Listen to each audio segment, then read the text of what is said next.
Welcome to the UK Planner Podcast. I'm Ash. And I'm Ari. This is your unofficial guide to the UK planner scene, with not much knowledge, But plenty of opinions. with plenty of special guests. Or sometimes just the two of us. Either way, We hope you enjoy. hi Ari. Hey. I have somebody who we have wanted on the podcast for a while because we're always talking about Advents, and this is somebody who, fun fact, you got your first British Advent with. We are, of course, talking about Josephine Bow. Hello, Joanne.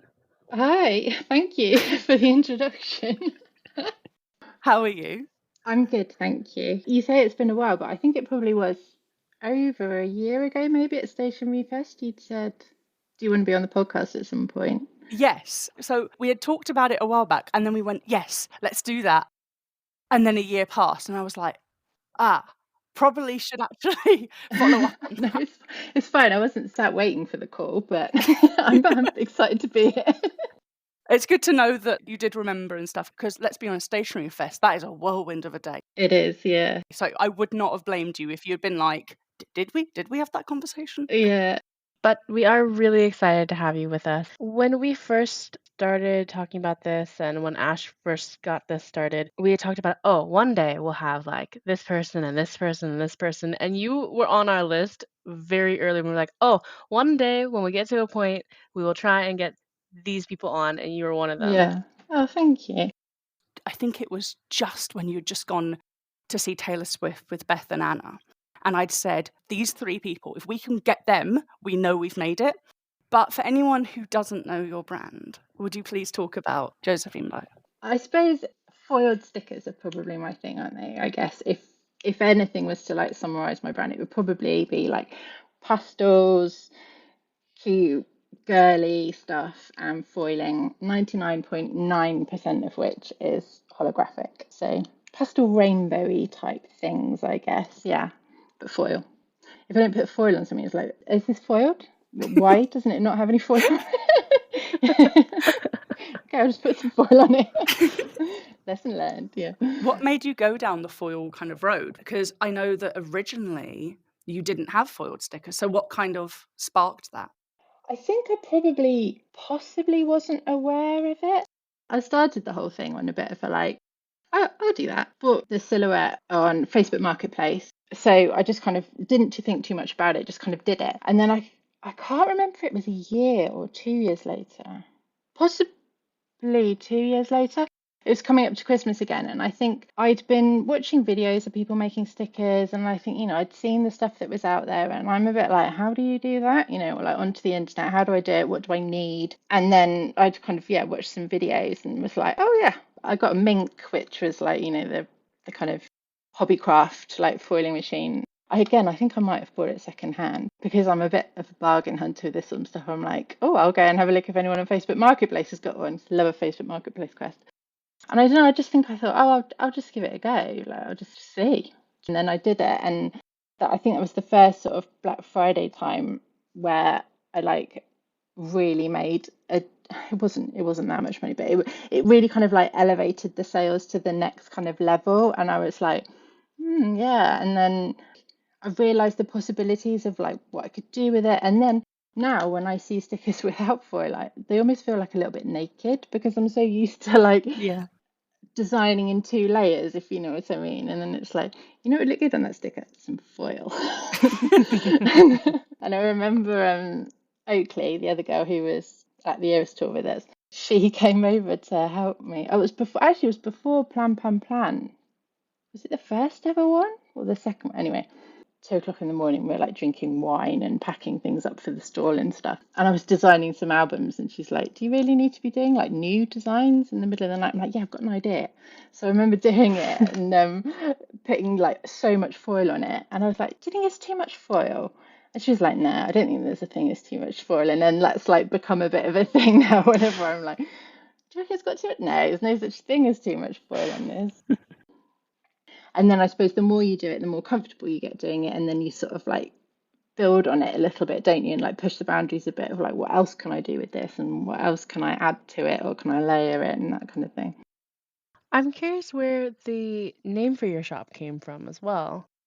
Right, so before I did this, I was a lingerie designer. Mm. That was like my real job, like from my degree and everything.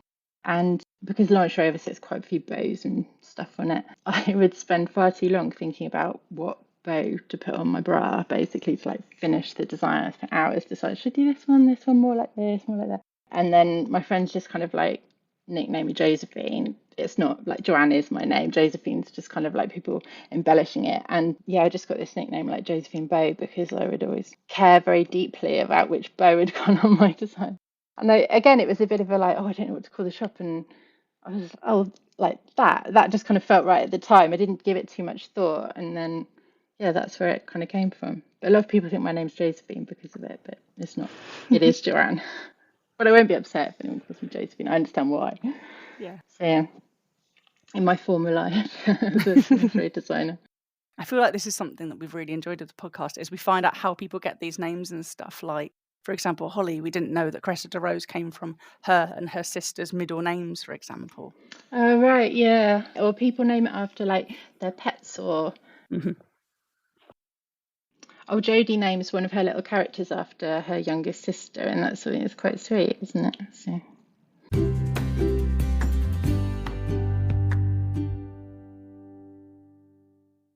Where do you get like a lot of your inspiration for like your sticker kits and things from? Well, it is Pinterest mainly, or if I see something, or colours and that kind of thing. And then, but it's often nails and biscuits. It's just what happens. Mm. I don't actively not look at stickers, but I think, algorithm feeds the algorithm, doesn't it? And then my Pinterest is quite kind of fashion heavy as well, obviously, because of like history of fashion, and I've got boards and stuff of different fashion things on there. And then I'll like end up with a mood board of loads of random things. And sometimes I've got an idea of something I want to do. And then other times it's just like see a specific image of something and it will like trigger an idea. And then, yeah. Yeah. So I have your subscription. I really enjoyed the most recent one with all the pens and stuff on it. Yeah. And then I saw on Beth's video that she was like, oh, that was one that I had like asked to be added to your list and stuff. I don't know if this was calculated. We take the mick out of her about it. But she's now infiltrated Anna and I enough that she's now making personal requests for specific kits. She's like, yeah, so I'm going on holiday to Italy at this point. So if you could schedule in a kit that would be relevant for this at some point between now and then. I'm like, hang on a minute. It's funny because I've had a few really nice messages about that kit. Beth has kind of declared it her favourite one so far and stuff. The mystery terrifies me. It's the same terror I get from Advent, and I don't know why I've decided to do this to myself every month, but it's like the unknown of like, I'm putting something out and I, oh my God, what if people don't like it type thing. And that one was the one I was most worried about, weirdly. I don't know why. Obviously, I don't know what I'm talking about. So the things that it's often the ones I'm most worried about that turn out to be like favourites. So sometimes if I'll stray from like the obvious pastels or something like that. There was the book one in Southwest last year that's quite dark and it had rose gold foil on it. We loved that one. Yeah, but I'm like, oh, I don't know. I don't know if I've strayed a bit far from like, like the holographic and the pastels and stuff. And then actually they tend to be the ones, whether or not it's because they're a bit different and they stand out a bit, I'm not sure. But yeah, clearly I don't know what I'm talking about. So maybe if the more uncomfortable I am, that's probably a good sign. The book one is one of my favorites. Oh, thank you. I think I ended up getting a couple pieces from it originally, and then I just bought the whole thing because I really liked the aesthetic of it. Thank you. Yeah. I really like doing all the extras to stuff, like building the whole, I don't know if that's a bit of a fashion influence background, like building a collection of stuff around it. But yeah, I just really like doing that with stuff. Is there a certain season or holiday or time period that you really especially like designing for? Yeah, I really like designing for Valentine's because it's all kind of cutesy, heart, bows, it's all very girly. And I do really like pink. I think the ones that have a very strong kind of theme, I guess, that's already there Really struggle with autumn, strangely. That's the one. Halloween, like, it's fine, no problem, ghosts and bats and pumpkins and all that kind of thing. But yeah, autumn is in like cozy and coffee and leaves and all that. Maybe it's because the colours aren't my sort of typical, what I would lean into, like kind of oranges and rusts and that sort of colour. It's not my usual, but that's the one I find hardest, which is weird because like Plannerland's very big on autumn, isn't it? And fall and coffee and yeah, cozy, that sort of thing. Yeah. What pushed you to start a subscription? Beth. Purely Beth. It was partly me sort of saying like I want to try and increase my output in terms of design because so many ideas, so many ideas, but then it's getting them over the line. And I'm always so envious of Anna and her schedule of this is what we do every week, I think. And I try so hard and I find it the hardest thing ever to stick to that kind of like consistency. And I think creativity is quite difficult to force as well, isn't it? And typically you're probably always the most creative when you haven't got the time for it. And then if you're like, right, whole day of being creative, and I'm like, I have zero ideas and I can't remember anything I want to do. So yeah, it was Beth saying, why don't you do the subscription? Partly because it's like a nice thing to do anyway, but also from the secondary part of it of being like that every month, it kind of like forces me to get a new design out. And yeah, it was partly that. So get used to kind of like, yeah, creating the more consistent output, I guess. I do quite like it. It's nice to be able to create a little idea when I'm not being stressed about it, about if people are going to like it. But yeah, it was Beth, basically. I mean, I love it because I'll be honest, my collection has definitely grown because I think I've told you this before. I'm terrible at online shopping. I will go to an event and I will stock up for the year. So like, I think you probably noticed this.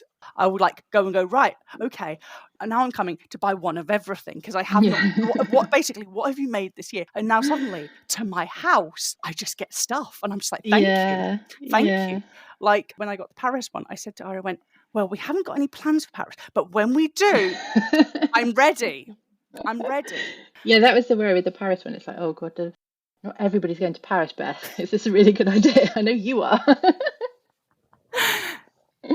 So yeah, I suppose that it's if you're just having croissants one weekend, you can use it for that, can't you?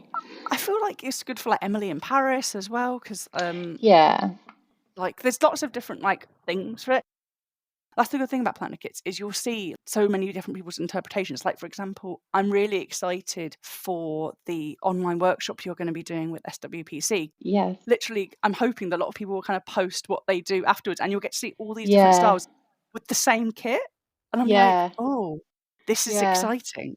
I really like that as well. And I always think that obviously there's people who kind of plan in quite a specific way and they know how they like to lay things out. Like Beth is obviously one of those people. And then there's other people who will buy like a Hobonichi Weeks kit or something. And then they'll somehow like create this kind of weekly spread in a like bullet journal or something. I'm like, how have you done that? Like it's interesting to see how people use the stickers differently or got a planner that's a bit different with different dimensions and stuff, and but they'll somehow still create this kit, or people cut little bits up. There was a photo someone put or tagged me in it or something, and they'd put all the deco down the center of the spine, and it just looked really pretty. And I was like, oh yeah, that's like it's nice to see other people how they kind of create bits out of it, or the ends of a kit or something that they've mixed with something else and with some washi, and it's like, oh, I maybe wouldn't have done that together, but I really like what you've done with it. Creativity of people, I suppose.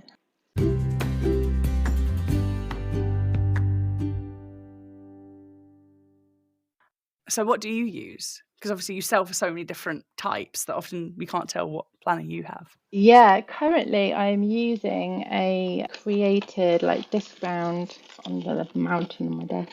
It does actually have a nice case that it goes in. But I created it recently, but it's based on the daily from Hemlock and Oak.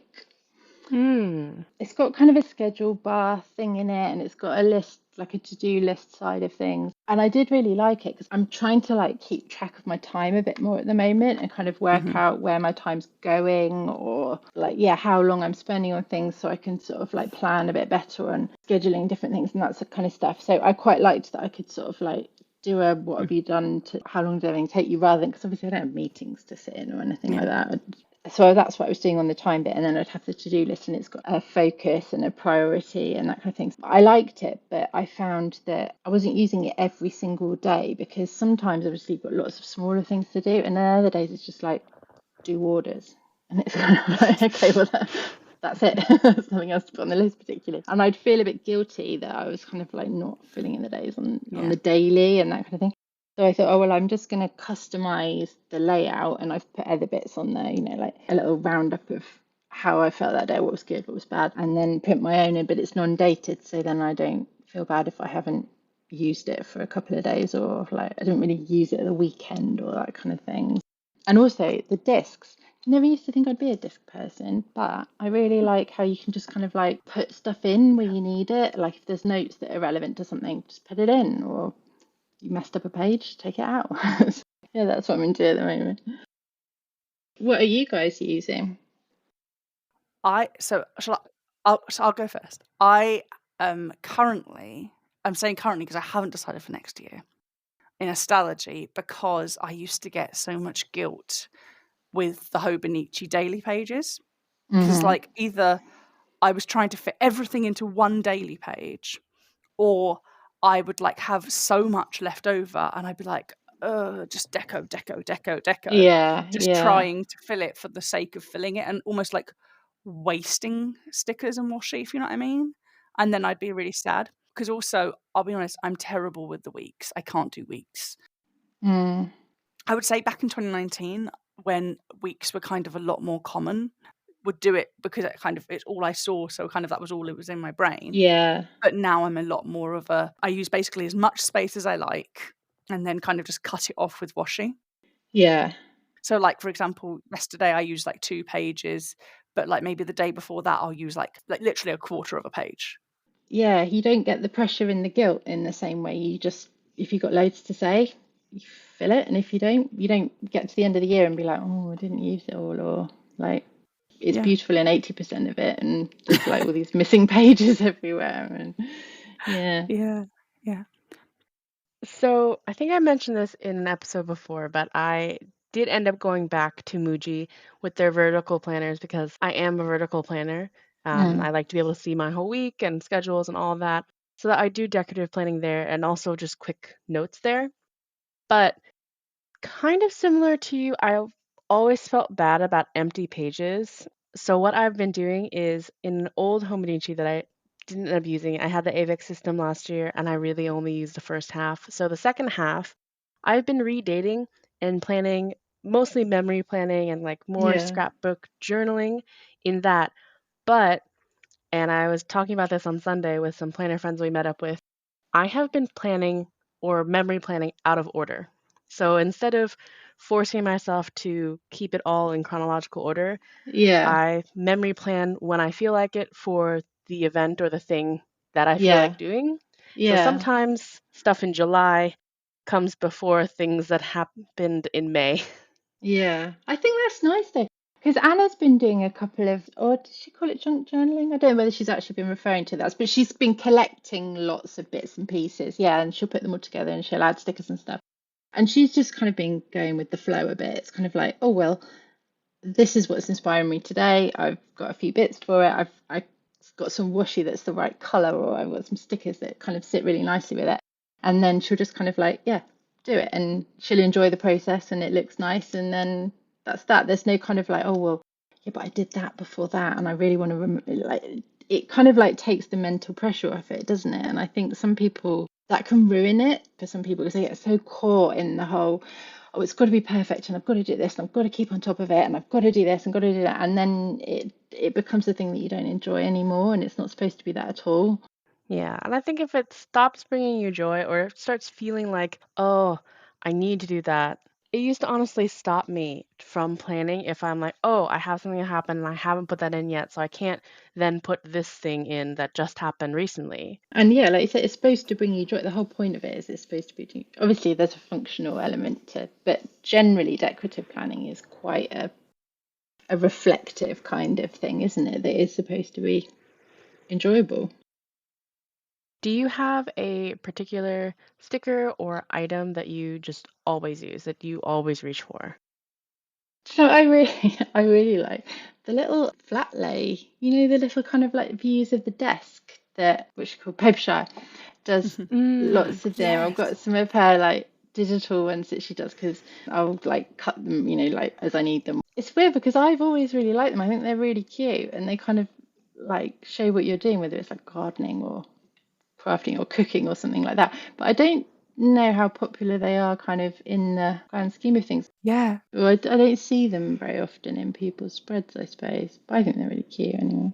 I know Zenny's. I'm a part of her Patreon, and Yeah. I love hers. But come to think of it, I don't know if I see that very often, like as new releases. There was a few shops that did them for a while. Oh, Claudia as well, Paper Chic Plans. She used to do some, but she's obviously been close a little while now, hasn't she? But yeah, it's not something that's kind of like very common. But I love Zenny's because Zenny's artwork is just so beautiful. She's so talented. Her output is just out of control. I don't know how she's timed to do it all, but yeah, her stuff's so unique. I really love how she does her little like top views, I guess. Yeah.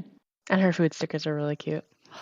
I was about to say, I was obsessed when she did all of the different sweets for the Pick and Mix a couple of years ago at SWPC. And I know that she's now released that on her Patreon. So like when like Aria's like, oh no, I've got more. They've got them. I was like, that's so cute. Oh. They are just so cute, aren't they? How she does it. I was watching a YouTube I think it was a YouTube where she talked through how she does it on her, how like the process of how she draws on her iPad. And I was just like completely mesmerized. Like, how have you done that? It looks so cute. Such a unique style as well. It's so her that definitely think she is one of the more unique. Like, I'm not saying other people in the planner community are not unique. No, but you spot her stuff a mile off, don't you? Yeah. And you know it's hers. Yeah. And I think you can really see like how she's refined. I mean, it's always been amazing, but like when you look back at the early stuff compared to now, I'm just like, God, yeah, you've leveled up what I already thought was really amazing, and it's even better now. It's just like her skills have grown, and it's better than it even was. That is something I noticed, like when I look at older sheets from certain brands, and I go, I remember being amazed back then, like Helen from Coffee Monster Co. when she was saying, oh, I'm reformatting some of my kits. So I was going, oh, why? They're amazing. Yeah. And then when you see the reformatted next to the older one, you go, oh, wow. Yeah, when you look back, because I think, God, I have been doing this now 9 years this year. Like, that's crazy. Yeah.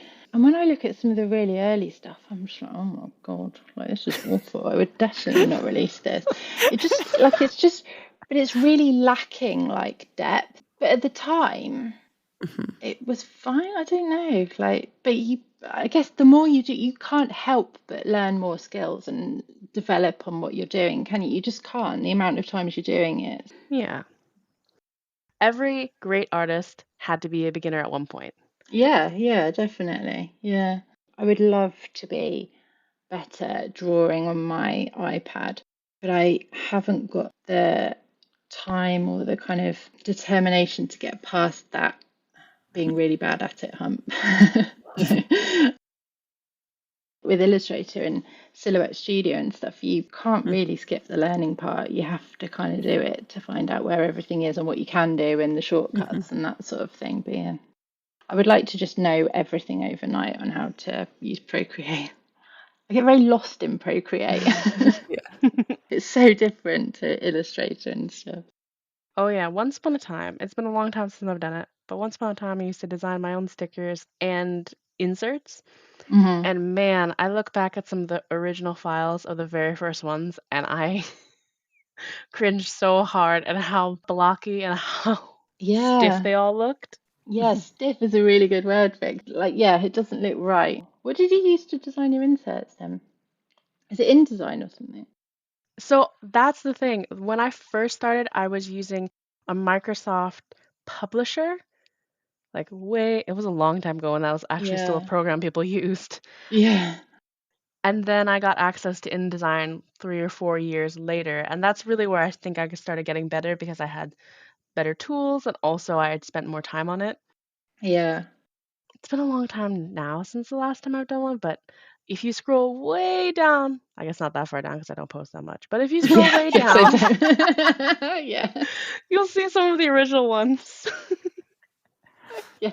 I think I might have archived some of my really, really old stuff. I can't remember. And then every now and again, like Beth or Oakley or someone will pop out with a really ancient sheet, and I was like, where have you got that from? Like, how is it still alive? And they're like, oh God, this is years ago. Yeah. If it doesn't have foil on it, it's like pre-foil or post-foil. Yeah. Like helps to date Yeah. it.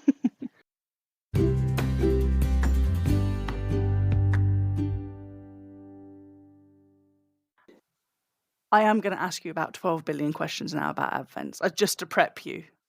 Okay, go on. Because Ari knows this because I am a bit obsessed with Advents. And A bit. Yeah. as I said at the beginning of the show, Ari's first ever Advent, I can tell you the story quickly. I did not tell her I was buying the Advent. She just said to me, Aw. because she said to me, like, we don't really do them. We have one ton in a million, but it's not a huge thing. And I was like, I'm going to get you the best Advent. And I had actually never bought one of your Advents at this point because I'll be honest, I did not have the money to pay for any. But like, I was like, I'm going to get you the best one. It's going to be a Josephine Bow one. And she was like, I don't know what that means, but that sounds amazing. And I was like, just do it. Because she hadn't come to the UK. She hadn't seen any of it. Yeah, And yeah, it was Ari's first visit to the UK. And I had it there. And this was back when you used to ask what people's names were because you used to do the yeah. personalised names. And I was like, it's there for you. It's amazing. Welcome. Welcome to the UK planner community. Oh.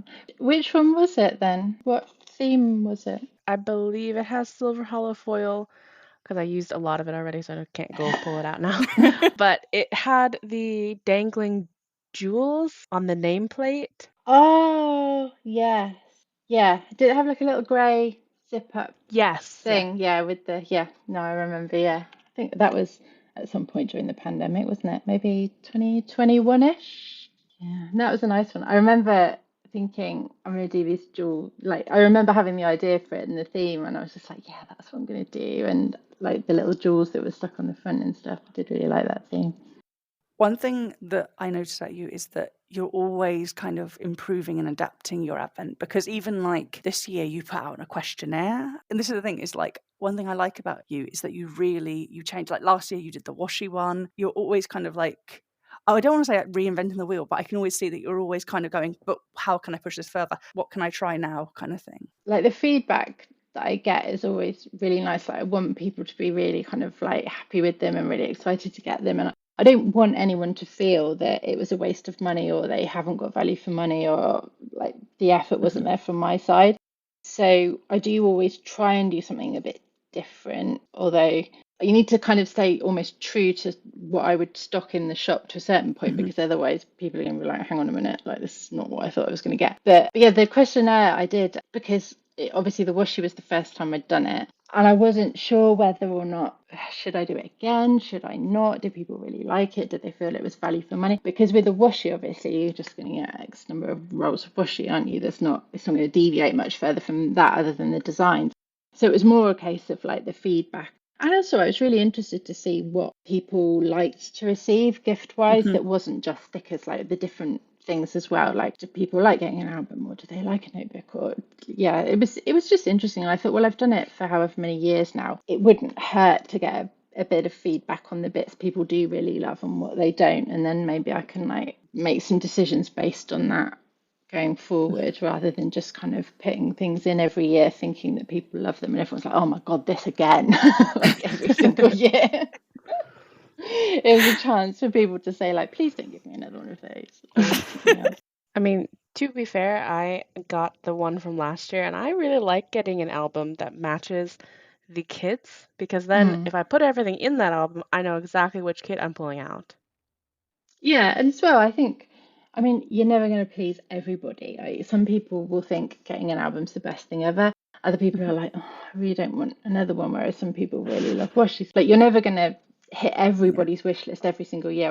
So I do try and like mix it up a little bit. Like I wouldn't put an album in every single year, but maybe we dot them here and there and that kind of thing. Like, yeah, try and keep it a bit different each year. Was there anything from the questionnaire that surprised you? Actually, the one thing that was not unanimous, but really stood out was people saying that they didn't want notepads in there or notebooks or anything like that.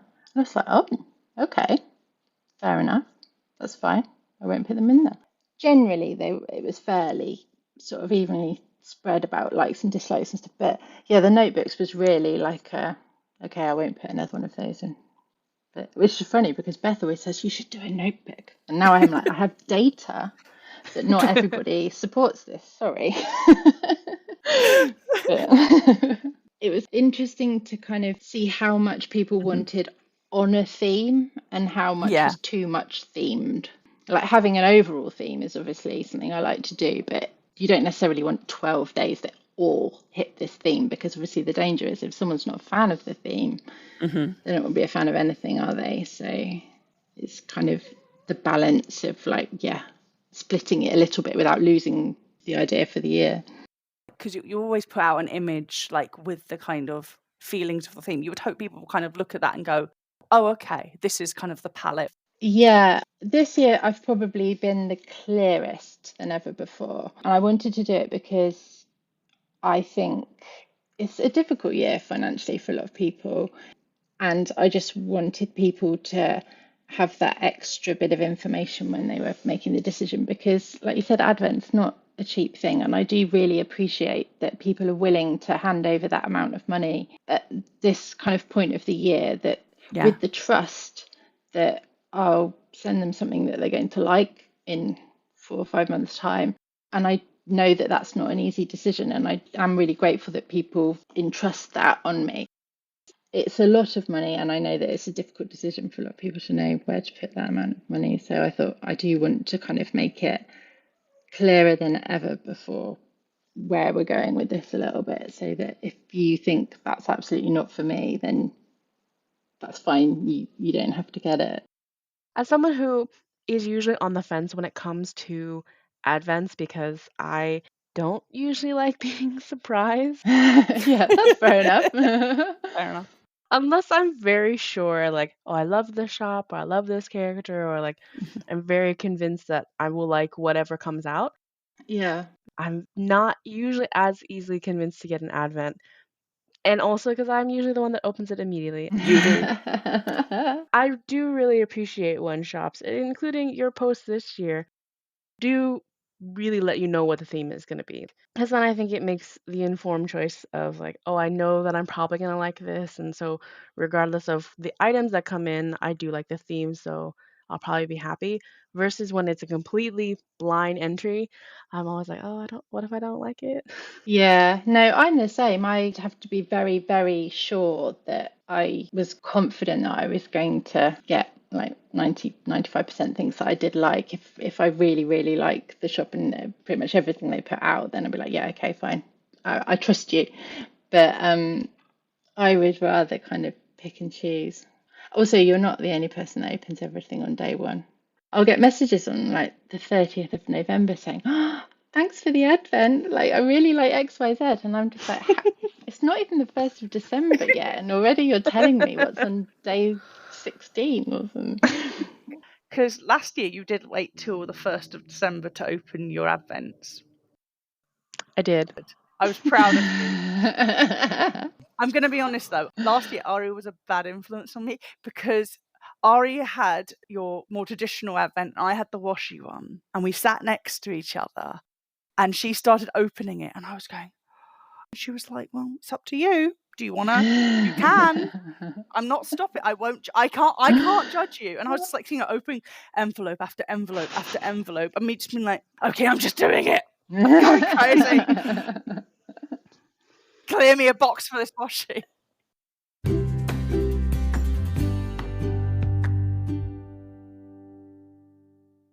What would you say is something that you would want a shop when they're doing their first ever advent? Because I often hear that people say it's more work than people realise.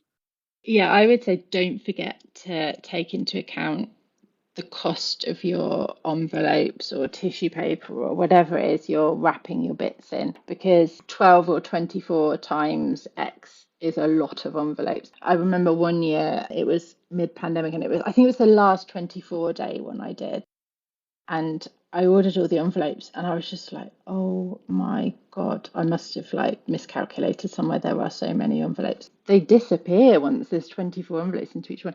So yeah, don't forget to cost the packaging. And I think that's one thing that people maybe don't always realise.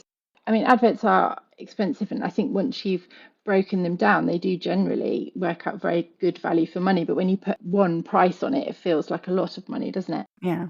But possibly one of those things that customers do miss is the cost involved in putting everything in an envelope or a little fancy bag or a little whatever. And I'll spend ages trying to source things that kind of like balance how I want it to look, but also don't cost £2.50 an envelope, because that's just not feasible. So yeah, definitely don't forget to cost your packaging, and it will take you much longer to pack than you think it is. I've had my husband packing in the past for me.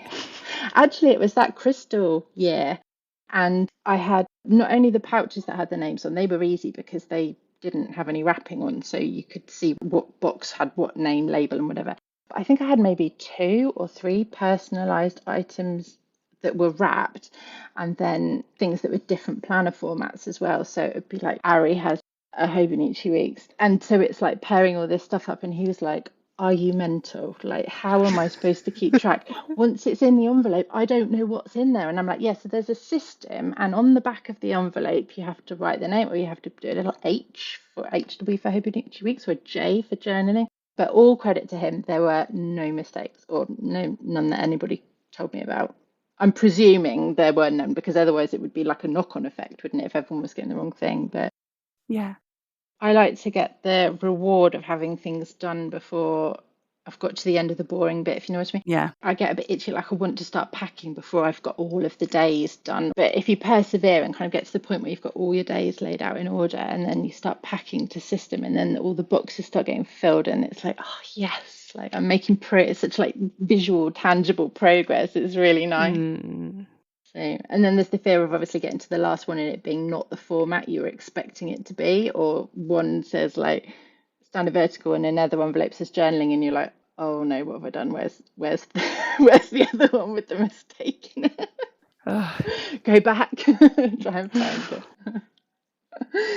It is quite fun. It's different to kind of normal orders, isn't it? It's like, and wrapping them all up and putting the bows in the boxes and taking a massive stack down to the post office and stuff. It's quite exciting. Dream Advent theme. Maybe dog themed. But that's quite a niche market, isn't it? And also I don't really draw characters, so like this year it's when I had a shower epiphany. I do loads of thinking in the shower. You know, Your water bills might be a little high. Yeah. So yeah, but you know, in like any work or anything, if you're stuck on something and you're just staring at a computer and you're just like, I cannot sort this out, like what am I doing wrong, what am I doing? Like, go and have a shower where you can't, like, you literally just have to think about it, don't you? And then like have a bit of an epiphany. So yeah, this year's was a bit like that. Because for a while I'll panic that I haven't got an idea, and I'm just like, what am I going to do? What am I doing? It's almost like forcing. I must come up with an idea. I need something, and then like something will trigger it, and I'm just like, yes, that's it. And then it all just kind of falls into place a bit more.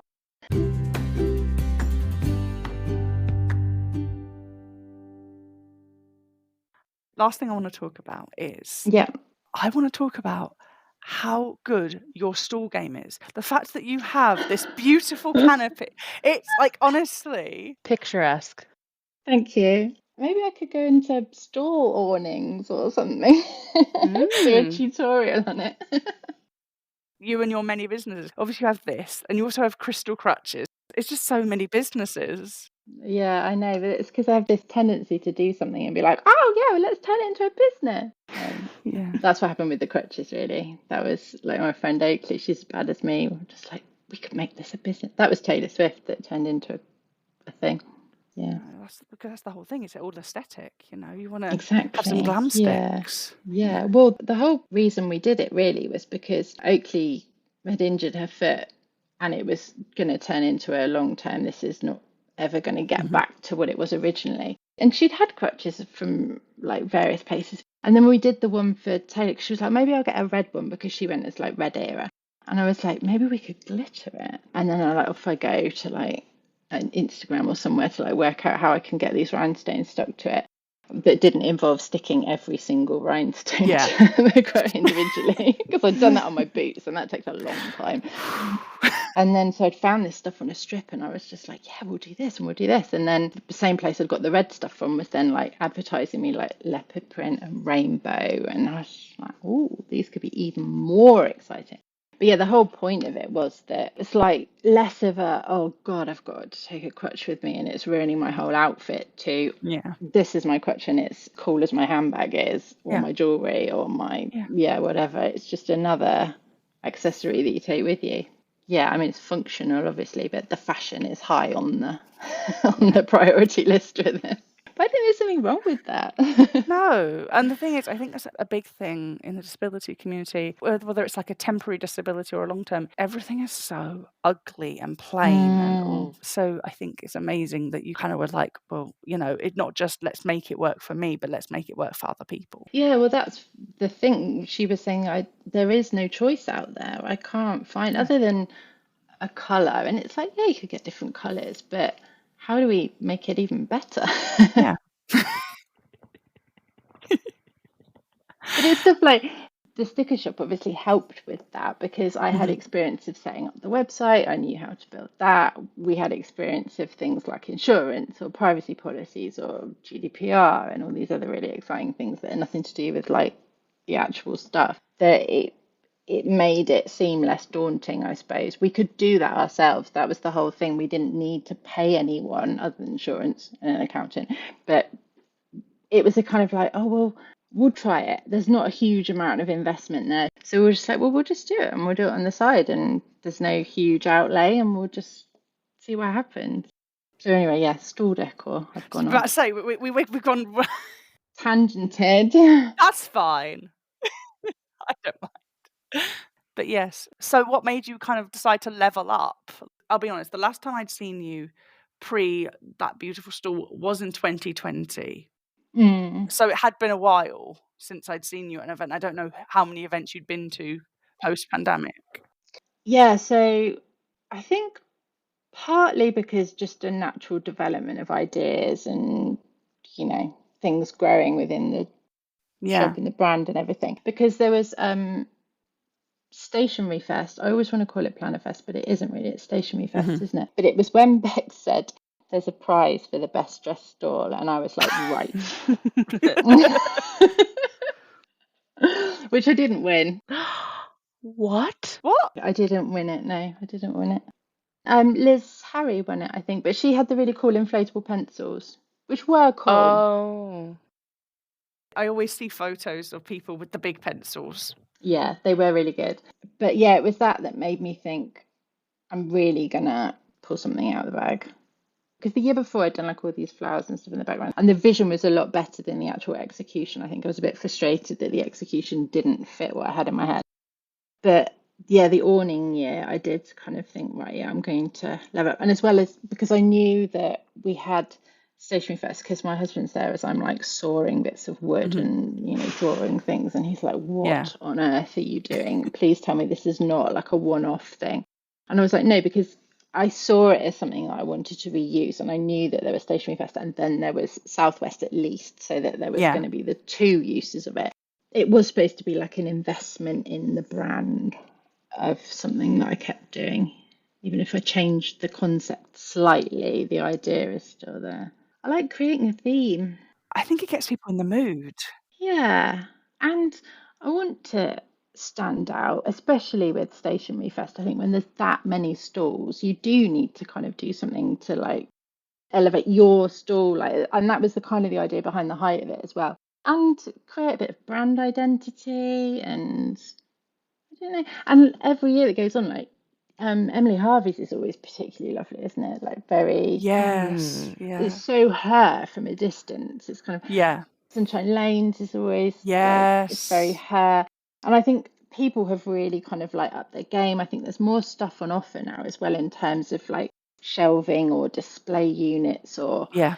all these different bits and pieces you can get to kind of like tie it all together. Just in general, people have upped their game. So I guess I've done the same with it. Yeah, I feel like a lot of people definitely are upping their game in making their stalls photo opportunities. We saw this especially this year with Stationery Fest because we didn't attend, but that meant we actually got to see things kind of from the kind of outside view, and a lot of it was people having like these kind of like photo points. Yeah, because Desi did on hers, didn't she, on Cute Stickers? And she said it worked really well for her. It was really nice that people were sharing afterwards. And I watched Emily's video. Was it when she put out afterwards? No, it might have been in her kind of prepping for the event video. And she talked about how she was upping her game a little bit with her backdrop and that kind of thing. And she's a few bits and pieces she'd bought. And she did talk about how it was a huge opportunity to get content for social media or various other kind of like images platforms, even on the website, I guess, because it's like your brand. It's like shouting your brand, isn't it? Mhm. And the weird thing is, like, I'm absolutely terrible at posting on Instagram, but if I post a picture of like my stall or like me or something, it probably gets more likes than anything else. And I'm just like, oh yeah, people like to see that kind of real life bit, don't they? But yeah, so I went this year, but I didn't have a stall, so I kind of saw the other side of the table, which was quite nice as well. It was really interesting because when you have a stall, you do see a different side of things because you've seen it when it's empty and before it's set up, and yeah, you don't get the same completely fresh view of it without seeing it all being set up. So that was really interesting as well. It was nice to go as a attendee and chat to people from across the stalls and stuff. So Yeah. it was a nice social day as well. Yeah. I love doing events now because I just get such a buzz from it afterwards. I think it's so nice because I met Beth for the very first time at the first Stationery Fest when we were in that kind of little place in Manchester. I can't remember what it was called now. And that's where we met the first time. And she was like helping me on my stall, but we'd never met. We'd only ever talked online. But now I feel like I've got enough friends kind of within the stores and friends within customers and friends within different things. It's really nice. It's just such a social thing. And you do come back on a massive high and feeling really inspired and like energized by the whole thing. And yeah, it's nice to have a few lined up, isn't it? And Southwest last year was one of my favorites. I think Holly did an amazing job with it. Obviously, we adore Southwest. Yeah. Like we find that it is that kind of thing where you do get to see your friends and things. I think this is something, especially since Ari moving over, it's been a really lovely thing seeing Ari kind of make her friends through these planner events. Or to meet people that I've spoken to online in person. Yeah, definitely. And as well, it's nice seeing things in real life, like products, Yeah. because things that don't necessarily do very well online are sometimes like a bestseller at an event, or things that you think are going to do really well, nobody looks twice at. And I'm sure some of it is just whether or not it's the photography of like how you're selling it online, or whether it's just literally that product's never quite going to look as exciting through a screen as it does in real life. And just being able to pick things up and like, yeah, see them just makes everything more exciting. Definitely. Like I remember we were looking for a new case for my Nintendo Switch. And I Yeah. remember going, oh my God, it's rainbow, it's gingham, it's everything I want. Yeah. And to be able to measure up was such a nice thing. You sent me a message afterwards being like, it fits in, I can confirm, you can tell other people that this fits in there. And it might have even been, is it a Steam Deck? I'm not really A down Steam with Deck this. we've discovered is too big. Is it that one you might have said, yeah, that it doesn't fit, but yeah. We were like trying to measure it up and stuff. And I was going, it's too big. That's okay. I'll just use it for my Nintendo Switch. I don't care.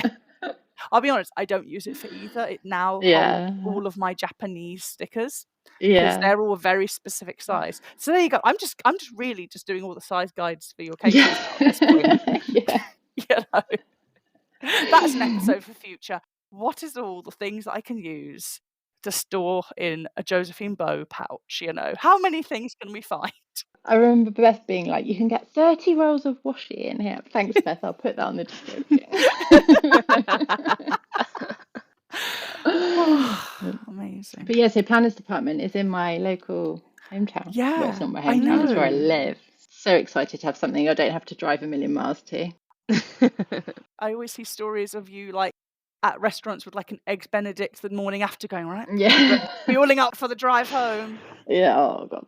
Yeah, the drive there is always like, oh my God, I've left later than I needed to leave. Ah, I need to go. And then driving here, it's like, God, I'm so tired. But yeah, it'd be really nice. I'm glad I convinced him to do it here. I was going to ask you this, and maybe this is a bit cheeky. Go on. When you were doing your advent last year, Yes, I had no idea that you was had the no theme. idea. No. Because I remember when they Yeah. put it out, and then I looked at Ari's advent, and then I looked at the post, and I looked at No. Ari's advent and went, I bet they knew. No, it was entirely unrelated. I can't even remember because I'm not officially on the team. I just obviously get like sneak peeks here and Yeah. there. And I didn't choose the venue. I was just able to give them a short list of places that Yeah. might be a good idea based on where they were in Leeds and that kind of thing. Yeah. But yeah, when she showed it to me and I was like, oh, I love it. But yeah, absolutely zero link at all. It was nothing to do with me. But it's very sweet. I like their branding. Yes, I love the Luna and the Nova and all that. That's really cute. I think it's really lovely to have little mascots and everything. Yeah, it's a cute concept. They've worked so hard on all of that kind of like the surrounding stuff, not just the event itself. The fact that there is the Christmas party, the Advent, which, can I just say, is something that I've always said, is that we should have an Advent that just brings together brands and stuff. Yeah. No one's having to do a whole Advent's worth of stuff, and you get this really lovely selection. Yeah, and it's people that you maybe, well, you probably are aware of the shops, but you maybe haven't bought from them, or they do something you don't even realise they do, and it's nice to get, other shops, a taster of everything. Yeah. But Beth's very organised, so she's the one sending the emails out and chasing people for commitment. Very on top of it.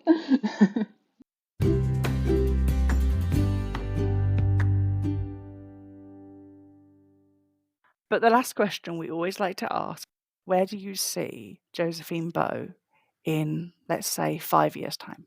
I don't know. I think I would like to still be in control of what I was creating and what I was putting out in the design and that kind of thing. I just would like to be doing more of it, I suppose. I want to say have a bigger profile, but I think that also sounds quite scary. But yeah, just still come up with the ideas, because that's what I really, really love to do, is to just come up with the ideas and the themes and create the designs, because part of what I love so much about it is that I can do whatever I want theme wise. Obviously I get requests from Beth, but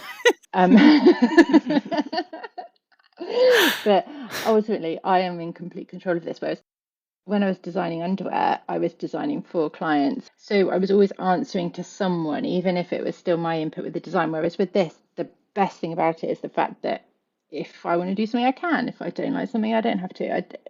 It's nice to have that complete creative control, I suppose. That's the bottom line. So I hope, I've gone off on a tangent, but I hope that I'm still doing this, but having fun doing it and enjoying doing it. And maybe we'll have come up with something like, I don't know, maybe we're able to do foil and colour on clear paper. That's the next challenge. That would be amazing. It's quite difficult because it's inkjet and laser, and it's technically they don't like to stick to the same thing, so it's difficult, it's tricky, but I keep trying on different paper. I hope that would work out. That would be amazing, The inkjet obviously sticks to a certain type of plasticky surface, but then if you try and heat that, the stuff that makes the inkjet ink stick also makes the foil stick to it in all the wrong places, so it's quite tricky to make it work. I think actually I would like to have more washi tape. I do love your washi tape.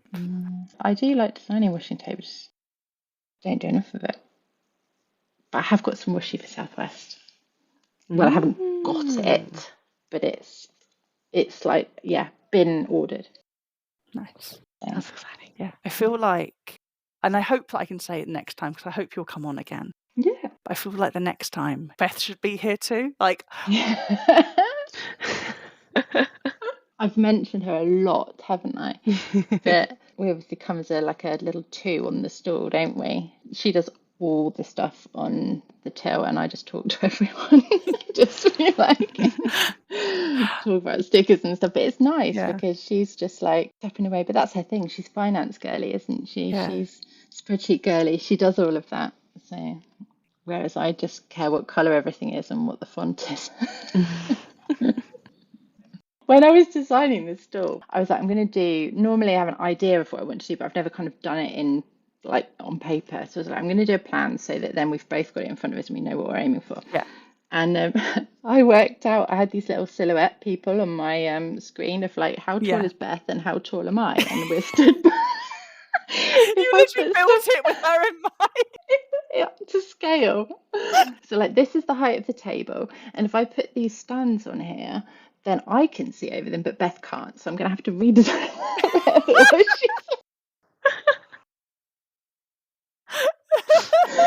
It's quite funny. But I'm glad I did, because otherwise, yeah, poor Beth would have been like stood with these like things in front of her.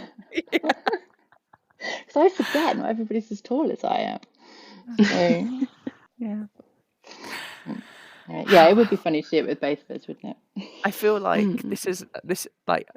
I'm basically going to be asking Beth, hi, for season 3, can you just come in on every other episode? I've got like just lining them up.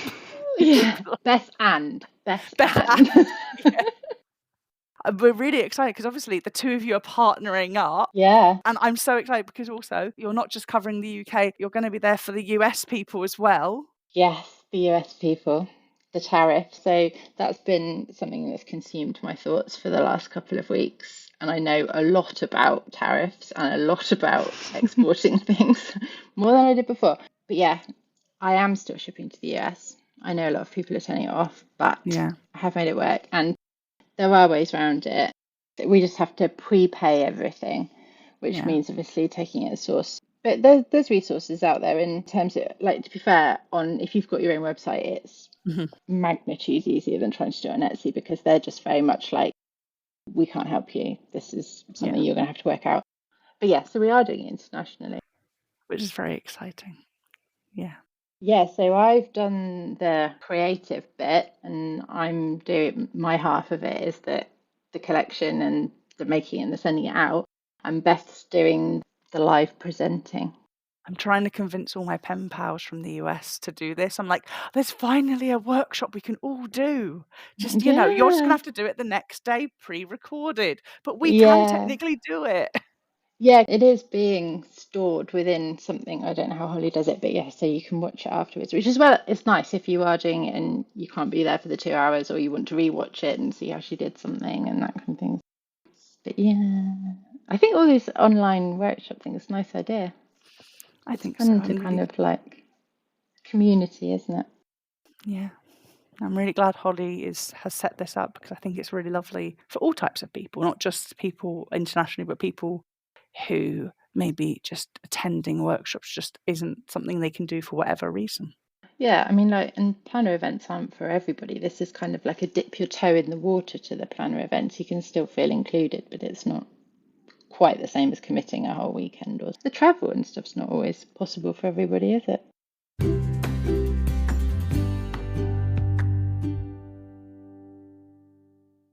Thank you so much, Joanne, for joining us. We really appreciate you taking your time to come and have a chat. Well, thank you very much for having me. It's been great to catch up and chat about various different things. It's been really fun, so thank you. Thank you so much, and thank you to everybody who's joined us for this episode. We are so glad you're here, whether you're coming in for the first time or coming back from a different one. We hope you enjoyed it, and we hope to see you in the next episode. We'll put all of Josephine Bow's details down below so you can get your links down there. We hope that your washi is straight and your stickers go exactly where you want to place them. Bye, everyone. Bye-bye.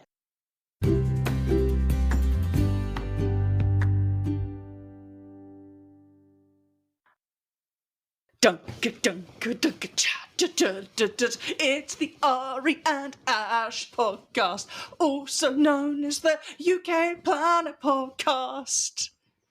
Yeah! Ridiculous.